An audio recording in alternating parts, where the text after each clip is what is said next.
बिस्मिल्लाहिर्रहमानिर्रहीम, अस्सलाम वालेकुम। आप देख रहे हैं programme news night with Anika Nisar. नाज़रीन, एक बहुत बड़ा फैसला सुप्रीम कोर्ट की तरफ से आ गया है। एक ऐसा फैसला जिसके बड़े इज़्तिराब के साथ और बड़े इंतज़ार के साथ जो है पाकिस्तान तहरीक इंसाफ सब्र के साथ बैठी हुई थी कि किसी तरीके से ये फैसला आए और उसके बाद मामलात को उल्टा जाए, यानी पासा पलट जाए पाकिस्तान मुस्लिम लीग नून के लिए, पाकिस्तान डेमोक्रेटिक मूवमेंट और उसके तमाम इत्तेहादियों के लिए।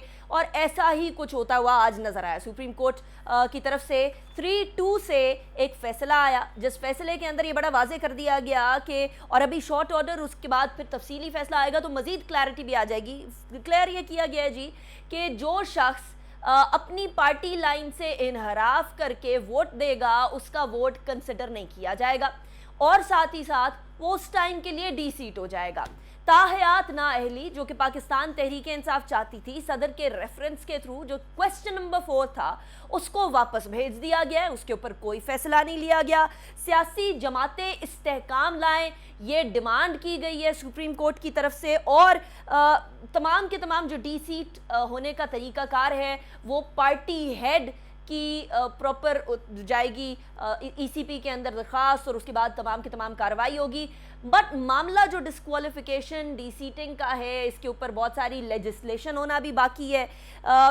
ये जो मुनहरिफ अराकीन हैं इनका वोट शुमार नहीं हो सकता, जैसे मैंने पहले भी कहा। बहुत सारी इस तरह के मामलात थे जिनके ऊपर क्लैरिटी दरकार थी।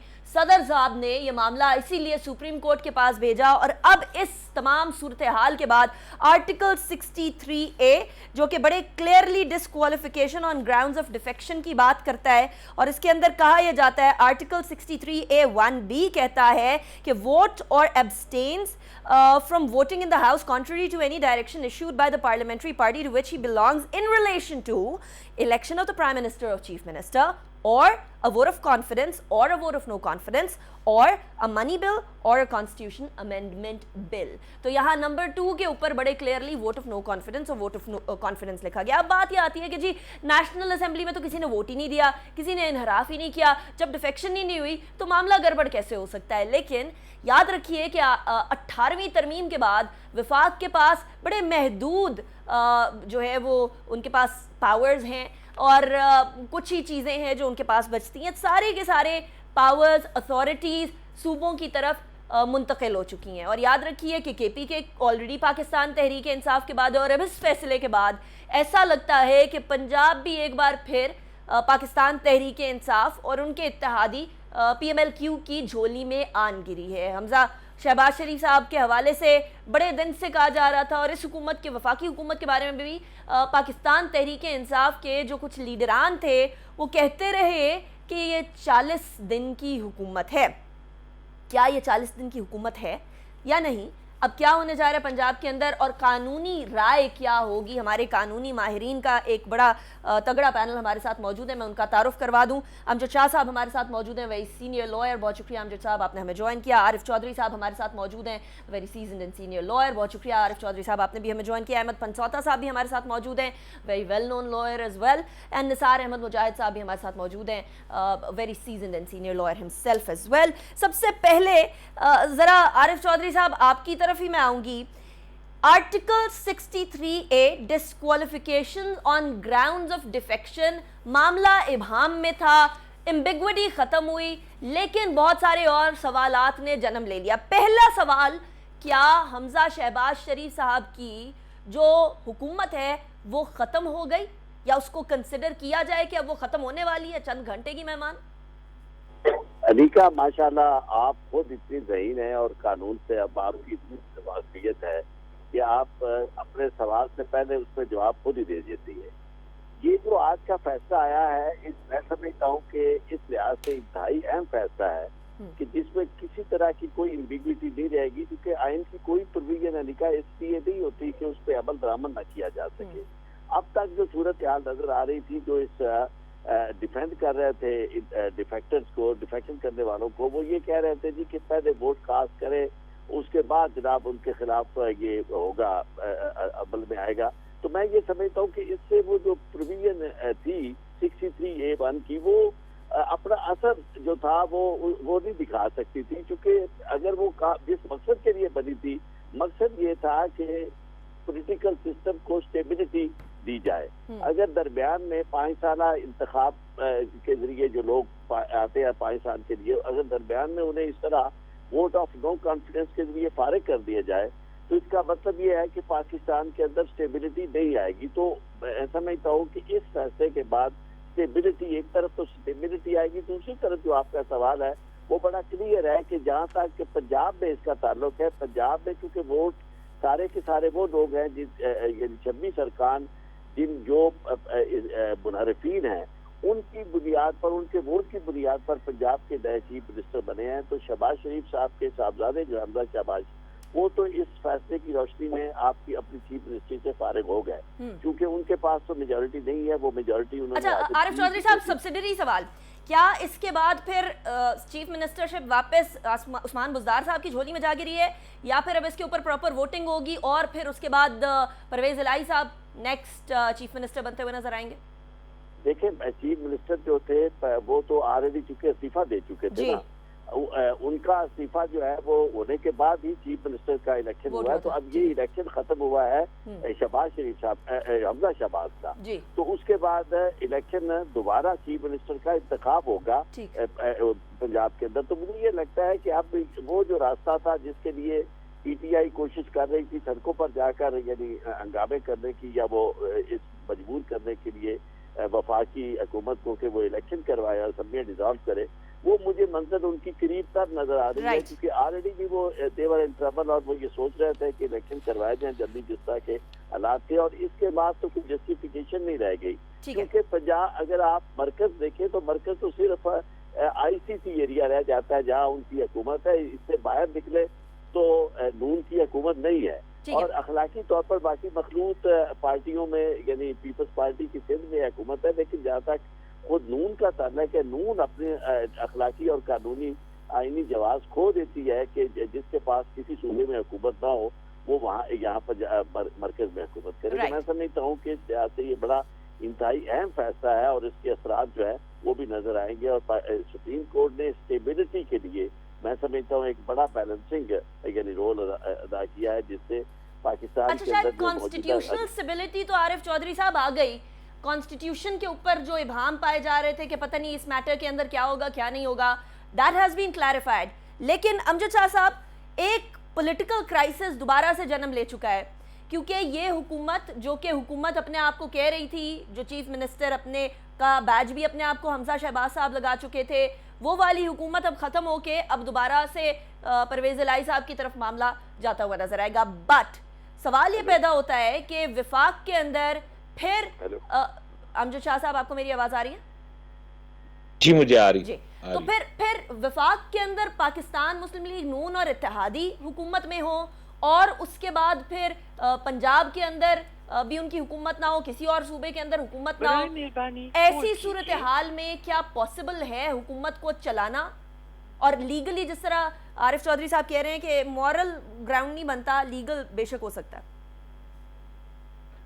इस तरह से है कि सुप्रीम कोर्ट के आज का जो फैसला है उस पे मैं तो समझता हूं कि सुप्रीम कोर्ट आइन में न तो कोई कामा न फुल स्टॉप का भी इजाफा कर सकती है। तो आज का जो उनका फैसला है वो मैं समझता हूं कि उनकी जो आइनी हदूद है वो उससे उन्होंने तजावुज किया है, जबकि 63A में लिखा हुआ है कि vote or abstain from voting.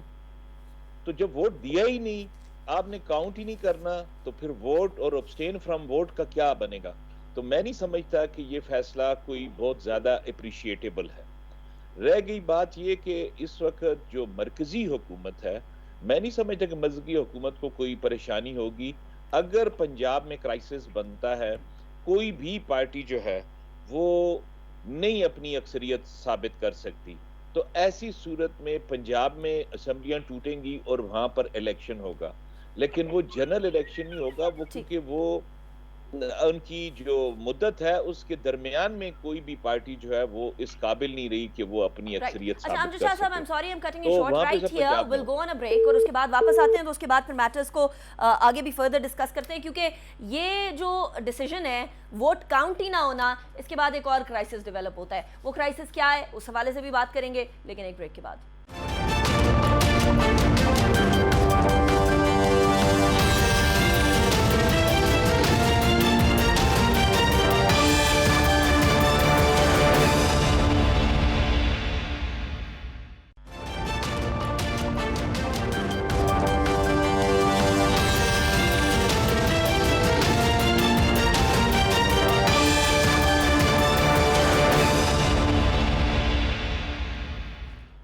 Welcome back after break. Break पे जाने से पहले हम लोग बात कर रहे थे कि एक बड़ा मसला पैदा हो गया, और वो पैदा ये हुआ है कि चलिए कॉन्स्टिट्यूशनली अगर बहुत सारी चीज़ें क्लैरिफाई करने की कोशिश की है, जो कि अमजद शाह साहब ब्रेक पे जाने से पहले फरमा रहे थे कि वो बहुत अप्रिशिएबल डिसीजन नहीं है, इसके बाद बहुत सारे सवालात पैदा होते हैं। अमजद शाह साहब, आपकी बात को कंटिन्यू करूंगी, उसके बाद मैं अहमद पनसौदा साहब की तरफ भी जाऊंगी। आप फरमा रहे थे बहुत अप्रिशिएबल डिसीजन नहीं है। अच्छा, इस डिसीजन के आने के बाद एक सवाल तो पैदा हो गया कि अगर आपका वोट काउंट ही नहीं होगा, आपने वोट कर दिया उसके बाद काउंट नहीं होगा, हालांकि ऑपोजिशन जो उस टाइम की थी, जो आपकी हुकूमत है, वो हमेशा यही स्टैंड ले रही थी कि देखिए जी ये तो क्राइम करेंगे तो उसके बाद की सजा है ना डिस्क्वालिफिकेशन, हमने तो यानी आप एटलीस्ट वोट तो दे सकते हैं, वोट के बाद डिस्क्वालीफाई हो जाए तो मामला अलग है, लेकिन अब वोट ही काउंट नहीं होगा, तो क्या इसका मतलब ये है कि जो 172 की रिक्वायर्ड नंबर है उससे अगर किसी भी हुकूमत के पास 172 173 वोट्स हैं तो उसको वोट ऑफ नो कॉन्फिडेंस के जरिए बाहर ही नहीं निकाला जा सकता? क्या वोट ऑफ नो कॉन्फिडेंस का सिंपल मेजॉरिटी होते हुए रास्ता बंद हो चुका है? जी बिल्कुल ऐसा ही है कि आपने जो मेंबरान हैं उनका आईनी हक उनसे छीन लिया। अब मसला ये था कि वोट देने का जो हक है वो उस मेंबर्स का है।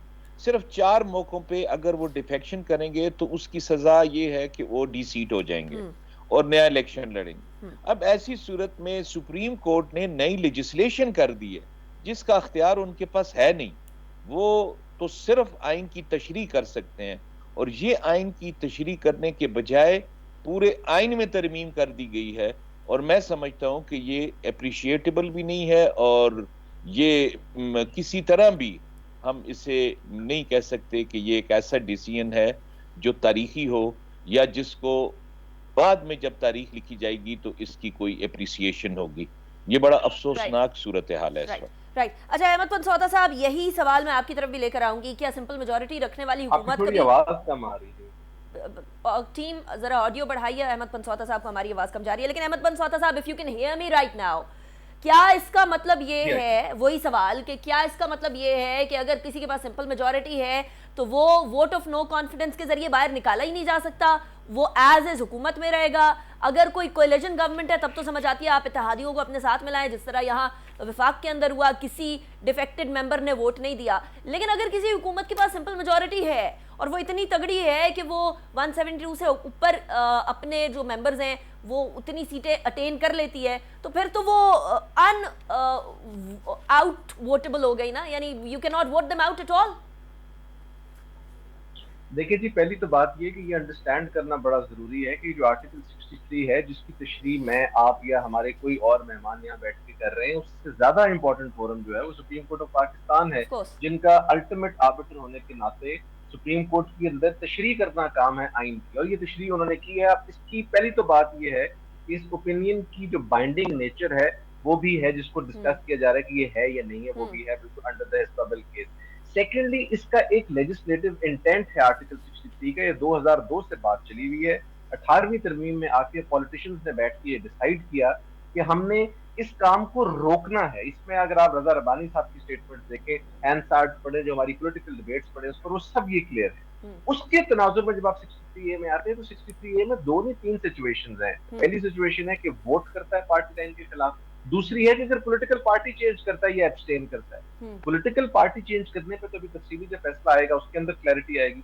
यहाँ पर सुप्रीम कोर्ट ने ये होल्ड कर दिया है कि वो वोट कभी तसव्वुर होगा ही नहीं। और जो सवाल आपने मेरे से पूछा है, बिल्कुल उसका सवाल का आंसर ये है कि पार्लियामेंट्री डेमोक्रेसी में आर्टिकल 63A को इंसर्ट करने का एक मकसद है, और वो मकसद फ्लोर क्रॉसिंग रोकना है। उसमें ऑफ कोर्स कुछ सर्टेन एक्सेसेस होंगे, जिनमें से एक सिचुएशन वो जो आपने मेरे आगे रखी है, लेकिन बुनियादी मकसद ये है कि जो पार्टी की लाइन है, जिस लाइन के ऊपर तमाम मेंबरान को फॉलो करना है, दो चीजों में सिर्फ, एक वोट ऑफ नो कॉन्फिडेंस पर और एक मनी बिल पर, ये दो। उसके अलावा तो अगर कोई लेट से किसी इंपॉर्टेंट मैटर के ऊपर बिल है, उसके ऊपर अपनी दानिश इस्तेमाल करके जो भी बात करना चाहे कर सकते हैं, लेकिन इन दो चीजों पे, ताकि parliamentary system of democracy intact रहे और फ्लोर क्रॉसिंग मत हो, इसको रोकने के लिए इसको रखा गया। और वही सुप्रीम कोर्ट के अगर आप सवालात के जवाब देखें तो उसमें बड़ा क्लैरिटी से आया है दो बातें। एक तो उन्हें पर्पसिव अप्रोच ली है, लिटरल अप्रोच नहीं ली, बिकॉज लिटरल अप्रोच यहाँ पर क्लियर नहीं थी, उसकी जबान 63A की क्लियर नहीं थी, so they had to go into purposive approach. और सेकंड बात, उन्होंने ये कह दिया है कि आज के बाद की जो वोट वाला सिस्टम है, कि ये वोट कभी हुआ ही नहीं था, इसको हम तस्वर ही नहीं करते वोट। सो वो जो राइट टू वोट का एक बुनियादी फंडा एक्सप्लोर किया जाता था कि जी वोट से किसी को आप नहीं रोक सकते और ये नहीं कर सकते, तो इस तरह तो अगर देखा जाए तो बहुत सारी ऐसी सिचुएशन। राइट, हेलो, जी जी जी, मैं कह रही हूँ उसके ऊपर भी फुल स्टॉप लग गया है कि वोट जो है होगा तो उसके बाद जो भी मामला आएगा विल सी अबाउट दैट। अच्छा, जी बिल्कुल बिल्कुल, जो सबसे जी सॉरी, एहसनुद्दीन शेख साहब भी हमारे साथ मौजूद हैं, सीनियर कानूनदान हैं। एहसनुद्दीन शेख साहब, एक बात जो कि आर्टिकल 95 कहता है कि vote of no confidence against the prime minister, a resolution for vote of no confidence moved by no less than 20% of the total membership of the National Assembly may be passed against the prime minister of the National assembly.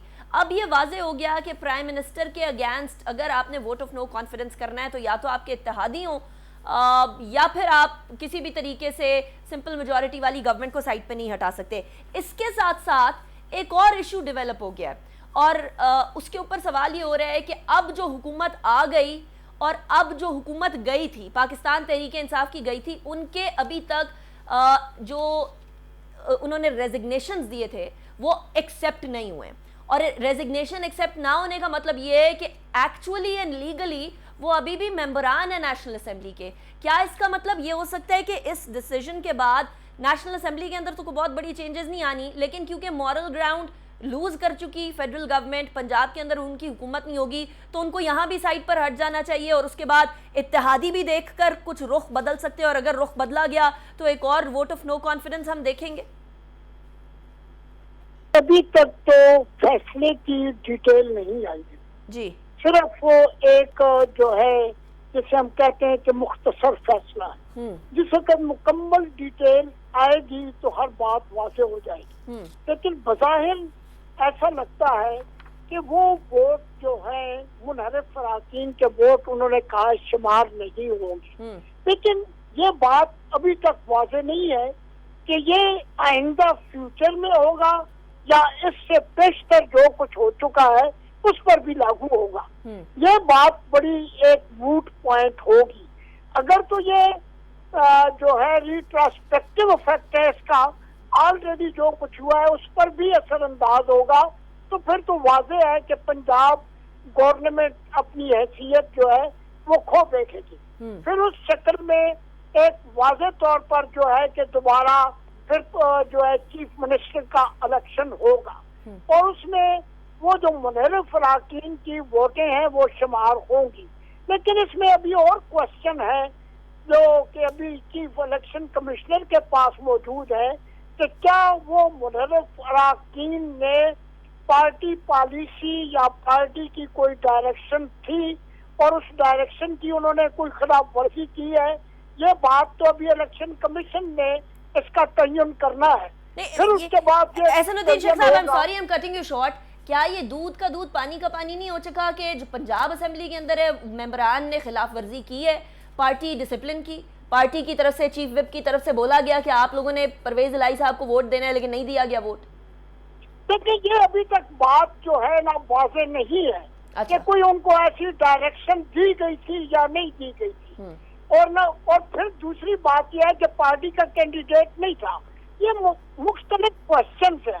अभी तो supreme court ने जो बात की है वो ये की है कि 63A और आर्टिकल 70 सबसेक्शन 2 आर्टिकल को मिलाकर पढ़ा जाता है और उसमें इंडिविजुअल की कोई हैसियत नहीं है, पार्टी पॉलिसी की एक हैसियत है। और उन्होंने एक क्वेश्चन पर मैं तो समझता हूँ, मेरी एक कानूनी राय ये है कि ये सारे रेफरेंस को उनको वापस कर देना चाहिए था। ठीक, वो नहीं हुआ। क्योंकि सवाल नंबर 4 वापस हो गया। नहीं हसन साहब, हुआ। मुझे ब्रेक की तरफ जाना है, ब्रेक के बाद वापस आते हैं, उसके बाद फिर गुफ्तगू को कंटिन्यू करेंगे।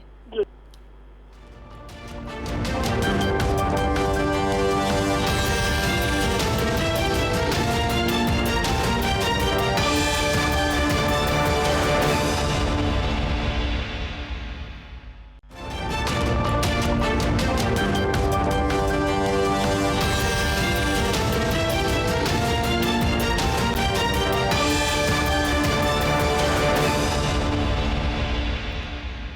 Welcome back after the break. Break पे जाने से पहले हम बात कर रहे थे कि मामला जो है वो एक पेचीदा मोड़ पर आ चुका है और अहमद पनसौदा साहब कह रहे थे कि बिल्कुल ठीक डिसीजन हुआ है और मामला जो है वो बेसिकली आर्टिकल 63A का पर्पस ही ये है कि फ्लोर क्रॉसिंग को रोका जा सके और अगर फ्लोर क्रॉसिंग ना रोक सके उसकी वजह से तो उसके होने का कोई फायदा नहीं है, तो इंटरप्रिटेशन ठीक है।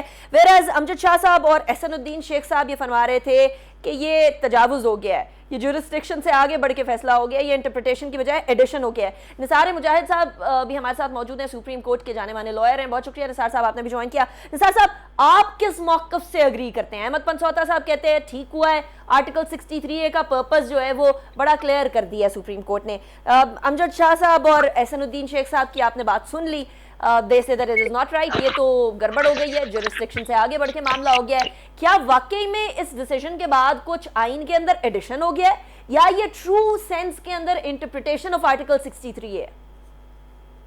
मैं ये समझता हूँ कि ये बिल्कुल ठीक फैसला हुआ है और इसमें कोई किसी किस्म का एडिशन नहीं हुआ। अगर हमारे लोग हॉर्स ट्रेडिंग का शिकार ना होते या उनके ऊपर अटेम्प्ट ना होती या इस तरह की प्रॉब्लम ना क्रिएट होती तो शायद इसको हम एडिशन कह सकते थे। But having said so, repeatedly हमने देखा ऑन डिफरेंट ओकेजन्स बहुत सारे लोग इधर उधर अपने आप को शिफ्ट करते रहे during existence of their seat. तो इस वजह से मेरा यह ख्याल है कि 63A में थोड़ी सी एम्बिग्यूटी मौजूद थी। कुछ लोग कह रहे थे कि लाइफ लॉन्ग इनकी डिफेक्शन के ऊपर डिस्क्वालिफिकेशन की जाए और कुछ लोग कह रहे थे कि नहीं, सिर्फ डिस्क्वालिफिकेशन की जाए। नो क्वेश्चन इज कि अगर डिस्क्वालिफिकेशन का ही नौबत आती है तो कॉन्स्टिट्यूशन ने ऑलरेडी इंश्राइन किया हुआ है कि डिस्क्वालिफिकेशन फॉर दैट टर्म। अब अगर हम उसे साल पूरी लाइफ के लिए ले जाते हैं, लाइफ लॉन्ग, तो उसमें हम ये समझते हैं कि अगर किसी मुजरिम को कोर्ट से सजा हो गई और उसने सजा काट ली और वो वापस जब आ गया एज ऑर्डिनरी सिटीजन तो अंडर आर्टिकल 25 उसको सारे के सारे वो राइट हासिल होंगे जो एक ऑर्डिनरी सिटीजन को होंगे। तो इसी तरह अगर एक मौके पे एक किसी मेंबर ने डिफेक्शन किया है तो वो डी-सीट हो जाएगा, उसको उसके लिए डिस्क्वालीफाई कर दिया जाएगा फॉर दैट टर्म। लेकिन उसको लाइफ लॉन्ग सजा देना वो आर्टिकल 25 की खिलाफ वर्जी है। तो मेरा ख्याल है कि सुप्रीम कोर्ट ने 63A के तहत जो बिल्कुल फैसला किया है दुरुस्त है और इसमें एक एम्बिग्यूटी जो थी वो खत्म हो गई। लेकिन आने वाले टाइम में इस पे मजीद हमें काम करने की जरूरत पड़ेगी। अच्छा, मुझे एक और चीज क्लैरिफाई कर दीजिएगा निसार साहब, ये रेट्रोस्पेक्ट में डिसीजन होगा या फिर आगे आने वाले टाइम्स पर ये चीज लागू होगी? क्योंकि अब ये सवाल हो रहा है, थोड़ी देर पहले हमारे पैनल में भी ये सवाल हो रहा था कि डिटेल जजमेंट आएगी तो पता चलेगा, बट आपकी नजर में, आपके ख्याल में ये डिसीजन पिछले मामलात पर भी लागू होगा? क्योंकि इसके ऊपर अब हमजा शहबाज शरीफ साहब की चीफ मिनिस्ट्री का सवाल है। जी, इसमें दोनों साइडों के आर्गुमेंट अपनी अपनी जगह पे वो एग्जर्ट करेंगे, लेकिन नॉर्मली जब रेट्रोस्पेक्टिव का कोर्ट खुद डिटरमिन नहीं करती या उसके अंदर रेफर नहीं करती उस वक्त से ये प्रोस्पेक्टिव लिया जाएगा। हम नहीं समझते कि इसको रेट्रोस्पेक्टिवली किसी चलती हुई गवर्नमेंट को उड़ा देना चाहिए या लोगों को हटा देना चाहिए।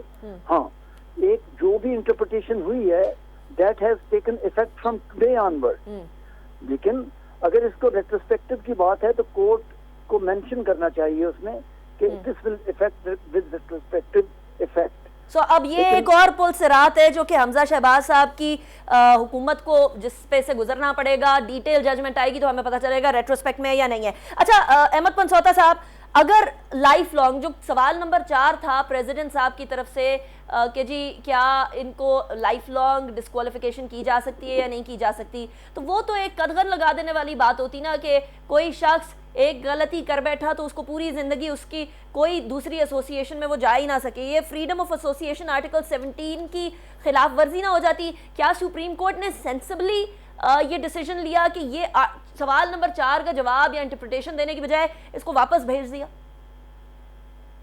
बिल्कुल दुरुस्त किया जी। उसकी वजह ये है कि ये वो रेलेवेंट पार्ट है जिस पर जो भी शाह साहब जिस पर फैसला कर रहे थे रिगार्डिंग सुप्रीम कोर्ट की डोमेन का। मैं बिल्कुल 100% एग्री करता हूँ कि सुप्रीम कोर्ट का काम पार्लियामेंट के रोल में इंटरफेयर करना नहीं है, which is why they were conscious of that. और उन्होंने ये वाला जो सवाल है इसको कहा कि पार्लियामेंट खुद लेजिस्लेट करे, क्योंकि लेजिस्लेटिव इंटेंट भी इस आइन का पार्लियामेंट को पता है। वो सुप्रीम कोर्ट ने तो आइन नहीं बनाया हुआ, सुप्रीम कोर्ट तो on the basis of the debates सारा कुछ आइन को इंटरप्रेट कर सकती है। सिमिलरली पार्लियामेंट के पास ये इख्तियार है कि वो 10 साल रखे, 5 साल रखे। दूसरा जो आपने एक सवाल पिछले पैनलिस्ट से पूछा रेट्रोस्पेक्टिव का, उसको मैं बता दूं कि जब जजमेंट के अंदर मेंशन हो वो एक सेपरेट इशू है, लेकिन इसके ऊपर केस लॉ बड़ा क्लियर आ गया है कि जब सब्सटेंटिव नेचर की कोई भी अमेंडमेंट है या सब्सटेंटिव जजमेंट है उसका इफेक्ट रेट्रोस्पेक्टिवली होगा, लेकिन अगर प्रोसीजरल इन नेचर है तो उसका नहीं होगा। ये सुप्रीम कोर्ट ने खुद ही अपनी जजमेंट में बहुत क्लियर कर दिया हुआ है। ये चूंकि ओपिनियन है, इसमें सिर्फ उन्होंने गवर्नमेंट की ओपिनियन की बात की, तो इसलिए शायद वो ये ना कहें कि उस पर अप्लाई करता है कि नहीं करता। बिकॉज़ यहाँ पर सुप्रीम कोर्ट की कन्फाइन सिर्फ सिंपली ये है कि आपने जो हमारे से सवाल पूछा, सवाल का जवाब ये है। मेरे जाती व्यू में रेट्रोस्पेक्टिवली होगा। उसकी वजह ये है कि कानून को रीड किया गया है और ये बताया गया है कि फ्रॉम डे 163A का मतलब ये है कि आप वोट कर ही नहीं सकते थे। तो अगर ऐसा कोई गैर आईनी अमल पहले हो चुका है तो वो अमल भी स्ट्राइक डाउन हो जाएगा। प्रोस्पेक्टिव मैं आपको जिस तरह कह रहा हूँ कि अगर कोई प्रोसीजरल नेचर हो, ये तो बड़ी क्लियरली टैक्सेशन लॉ में जजमेंट सुप्रीम कोर्ट होल्ड कर चुका है, नेशनल अकाउंटेबिलिटी लॉ में भी ये होल्ड कर। अच्छा, चले इसके ऊपर बहुत सारी और इंटरप्रिटेशंस आ सकती हैं, this can be debated of course. लेकिन अमजद शाह साहब, अब सवाल ये पैदा होता है कि अगर पंजाब गवर्नमेंट इस तरह की सूरत हाल फेस करती ही है जो कि अब कर रही है कि अगर रेट्रोस्पेक्ट में लागू हो जाता है तो फिर तो गए, और अगर प्रोस्पेक्टिवली होता है तो फिर बचत हो जाएगी। अब की सिचुएशन में क्या, ये थोड़ा सा political, legal and political nature का सवाल है, क्या गवर्नमेंट के लिए ये बेहतर होगा कि अमेंडमेंट्स फौरी तौर पर करके इंतखाबात करे, या अमेंडमेंट्स को प्रेसिडेंट के जरिए से करवाने की कोशिश की जाए, ऑर्डिनेंस के जरिए से कराने की कोशिश की जाए और इंतखाबात की तरफ बढ़ा जाए? क्या तरीकाकार हो सकता है ये जो इलेक्टोरल रिफॉर्म्स है इनको करने का? देखिए, इस वक्त प्रेसिडेंट और जो पार्लियामान है, प्राइम मिनिस्टर है, ये बिल्कुल आमने सामने है। सही। हर एक चीज जो नॉर्मल भी हो रही है उसको भी वो कोशिश करते हैं एबनॉर्मल बना देते हैं। सही। तो ऐसी सूरत में तो पार्लियामान के पास यही बेहतर तरीका होगा कि वो पार्लियामान में जो भी रिफॉर्म्स करना चाहते हैं फौरन करें, और यही इस मसले का हल भी है। और उसके बाद जो वो रिफॉर्म्स कर लें तो उसके बाद जो भी तरीका है इलेक्शन हो जाने चाहिए, क्योंकि इस वक्त मुल्क के जो हालात हैं वो इलेक्शन डिमांड करते हैं कि जनरल इलेक्शन होने चाहिए। ठीक है, मैं सारे पैनलिस्ट से शॉर्ट यही पूछूंगी। एहसानुद्दीन शेख साहब, आपकी नजर में फौरी इंतखाबात हो जाने चाहिए अब इस डिसीजन के बाद भी या नहीं? देखिए, एक बात जो मैं वजाहत करना चाहता हूँ वो ये है कि 63 में अगर वोट काउंट ही नहीं होगा तो फिर 63 की बाकी जो प्रोविजन है वो तो रिडंडेंट हो जाएंगी। अच्छा। फिर डी-सीट करने का जो वहाँ पर लिखा गया है वो तो रिडंडेंट है। जब आप वोट ही नहीं डाल सकते हैं तो फिर उन्होंने 63A को मुकम्मल तौर पर देखा ही नहीं है। अब डी-सीट किसको करेंगे? चले, अच्छा मुझे बता दें इंतखाबात, मेरे पास सिर्फ एक डेढ़ मिनट है, मुझे बता दें इंतखाबात फौरी तौर पर होना चाहिए अब इस जो सिचुएशन बन गई है? अगर इलेक्शन कमीशन इस बात पर एग्री करता है वो तो 6-7 महीने मांग रहे हैं, अगर इंतखाबात फौरी तौर पर हो सकते हैं, इलेक्शन कमीशन एग्री करता है तो कोई हर्ज नहीं है। मैं समझता हूँ कि करा देनी चाहिए, लेकिन उसके लिए इलेक्शन कमीशन को भी तैयारी का पूरा मौका मिलना चाहिए। और उन्होंने कहा है कि वो अक्टूबर नवंबर से पहले नहीं करा सकते। ठीक है, निसार मुजाहिद साहब, आपकी नज़र में जो लीगल सिचुएशन बन गई है, जो कॉन्स्टिट्यूशनल, अब ये कुछ लोग इसको कंफ्यूजन, कुछ लोग क्लैरिटी कह रहे हैं, ऐसी सूरत हाल में अर्ली इंतखाबात हल है या नहीं? अर्ली इंतखाब इसका हल है और बहुत ज़रूरी हल है, होना चाहिए। लेकिन इससे पहले तमाम मेंबर्स ऑफ असेंबली और पार्लियामेंट को और तमाम इदारों को ये समझना होगा कि कॉन्स्टिट्यूशन का प्रियम्बल बहुत इंपॉर्टेंट है, आर्टिकल 2A बहुत इंपॉर्टेंट है, और फिर आर्टिकल 31 कहता है कि Islamic way of life adopt करना है। जब हम एक दूसरे की बात को टॉलरेट नहीं कर सकते, हम अपने अंदर एंगर रखते हैं और अपनी बात को दूसरे पे असर्ट करने की कोशिश करते हैं, बाय हुक और बाय क्रुक मनवाने की कोशिश करेंगे, तो हम आर्टिकल 31 की वायलेशन करते हैं। ठीक, बहुत सारी चीजों को हमें समझना होगा। Right, and debate is the key to that. अच्छा अहमद पनसौता साहब, early elections or not, quickly.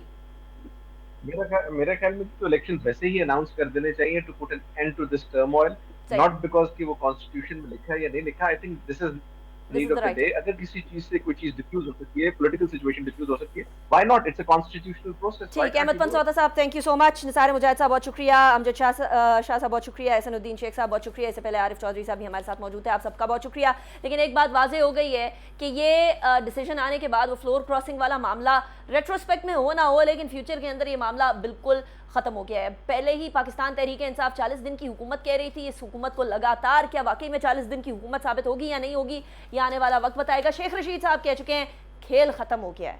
क्या खेल ख़त्म हो गया? क्या बैटल विन कर ली और बैटल के बाद वॉर भी विन कर ली पीटीआई ने या नहीं, ये वक्त बताएगा। अनीका निसार को इजाज़त दीजिए, अपना बहुत ख्याल रखिएगा। अल्लाह हाफ़िज़। नासिर।